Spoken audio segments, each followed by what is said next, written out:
ان کتابوں نے بڑا ظلم کیا ہے مجھ پر. سماعت فرمایا. ان کتابوں نے بڑا ظلم کیا ہے مجھ پر. ان میں ایک رمز ہے جس رمز کا مارا ہوا ذہن مشدے عشرت انجام نہیں پا سکتا. زندگی میں کبھی آرام نہیں. کیا خواہشیں دل کا ساتھ چھوڑ گئی، خواہشیں دل کا ساتھ چھوڑ گئی. یہ اذیت بڑی اذیت ہے. لوگ مصروف جانتے ہیں مجھے، لوگ مصروف جانتے ہیں مجھے. یہاں میرا غم ہی میری فرصت ہے.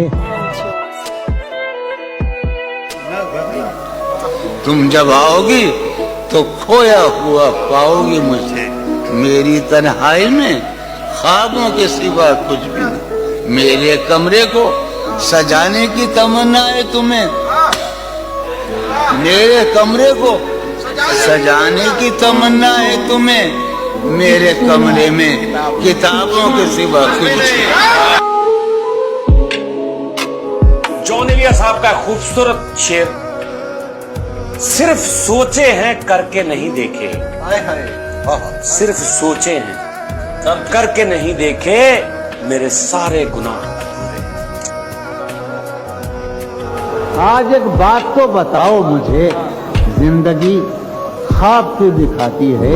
کیا ستم ہے کہ اب تیری صورت، کیا ستم ہے، کیا ستم ہے غور کرنے پہ یاد آتی ہے. کتنے عیش اڑاتے ہوں گے، کتنے اتراتے ہوں گے، کتنے عیش اڑاتے ہوں گے، کتنے اتراتے ہوں گے. جانے کیسے لوگ وہ ہوں گے جو اس کو بھاتے ہوں گے. اس کی یاد کی باد صبا میں اور تو کیا ہوتا ہوگا. یوں ہی میرے بال ہیں بکھرے اور بکھر جاتے ہوں گے. وہ جو نہانے والا ہے نا، اس سے ہم کو مطلب تھا. وہ جو نہانے والا ہے نا، اس سے ہم کو مطلب تھا. آنے والوں سے کیا مطلب، آتے ہیں آتے ہوں گے. یارو کچھ تو حال سناؤ اس کی قیامت باہوں کا. یارو کچھ تو حال سناؤ اس کی قیامت باہوں کا. وہ جو سمٹتے ہوں گے ان میں وہ تو مر جاتے ہوں گے. یارو کچھ تو حال سناؤ، یارو کچھ تو حال سناؤ. یارو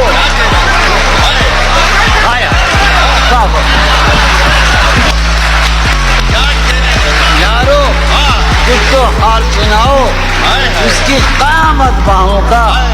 وہ جو سمٹتے ہوں گے ان میں میاں وہ تو مر جاتے ہوں گے. کیا کہنے جون بھائی؟ مسئلہ یہ کہ جیسے بار بار کہتے جون بھائی کے ان کے کلام کے بارے میں، کلام تو موجود ہوگا لیکن مسئلہ یہ ہے کہ ان جیسا سنانے والا شاید کوئی اور نہ ہو. اور اب میں سمجھ میں آ رہا ہے کہ قبلہ موجود سلطان پوری جون بھائی کو شاعروں کا شاعر کیوں کہتے ہیں.